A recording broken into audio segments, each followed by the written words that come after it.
எல்லோரும் எப்படி இருக்கீங்க? நல்லா இருக்கீங்களா? இப்போ நூல்கோல் கூட்டு எப்படி செய்கிறதுன்னு சொல்கிறேங்க. நான் எப்படி கூட்டு செய்வேனோ அதே மெத்தடில் தான் நான் செய்கிறேன். 2 நூல்கோலுங்க. இதை கட் பண்ணி வச்சுக்கிட்டேன். பைத்தம்பருப்பு இந்த அளவுக்கு ஒரு 50 கிராம் வச்சுக்கிட்டேன். பெரிய வெங்காயம் 1, சின்னதும் போட்டால் டேஸ்ட்டாக இருக்கும். பச்சை மிளகா நமக்கு தேவையானது போட்டுக்கலாம். சோம்பு பாருங்கள், சில பேர் சீரகம் போடுவாங்க. நான் வந்து சோம்பு தாங்க சேர்ப்பேன், பெருஞ்சீரகம்.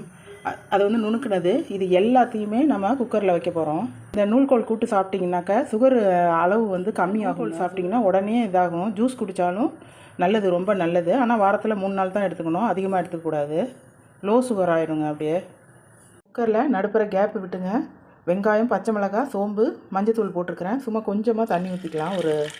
ஒரு அரை கிளாஸ் அளவு ஊற்றிக்கலாங்க. இது வந்து பைத்தம்பருப்பு சுத்தம் பண்ணி வச்சுருக்கிறேன். இப்படி சென்டரில் வச்சிடலாம். சென்டரில் வச்சுட்டு இது வேகிறதுக்கு இது ஃபுல்லாக வந்துடுங்க பருப்பு, அதனால் இவ்வளோ தண்ணி வச்சுக்கணும்.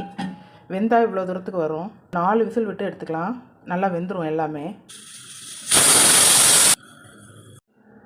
வெந்துருச்சு. ஆயில் ஊற்றிக்கலாம். ஆயில் ஊற்றி கடுகு உளுந்து தாளிச்சிக்கலாம். கருவேப்பிலை போட்டுக்கலாம். இதோட சேர்த்துக்கலாங்க. கொஞ்சமாக உப்பு போட்டுக்கலாம். இவ்வளோ போட்டுக்கலாம். இதை அப்படியே கிண்டி விட்டு சிம்மில் வச்சிடலாங்க அடுப்பை. பைத்தம்பருப்பை இதோட போட்டாச்சுங்க. அப்படியே லைட்டாக கிண்டி விட்டுட்டு சிம்மில் வச்சுட்டு அடுப்பை கொஞ்சம் கம்மி பண்ணி வச்சுக்கோங்க. ஒரு 5 நிமிஷம் கழிச்சு அடுப்பை ஆஃப் பண்ணிடலாம். சுகர் உள்ளவங்க இது சாப்பிட்டா ரொம்ப நல்லதுங்க. நீங்களும் இதே மாதிரி செஞ்சு பாருங்கள். இந்த வீடியோ பிடிச்சிருந்தா லைக் பண்ணுங்கள், ஷேர் பண்ணுங்கள், கமெண்ட் பண்ணுங்கள், சப்ஸ்கிரைப் பண்ணுங்கள். தேங்க்யூ.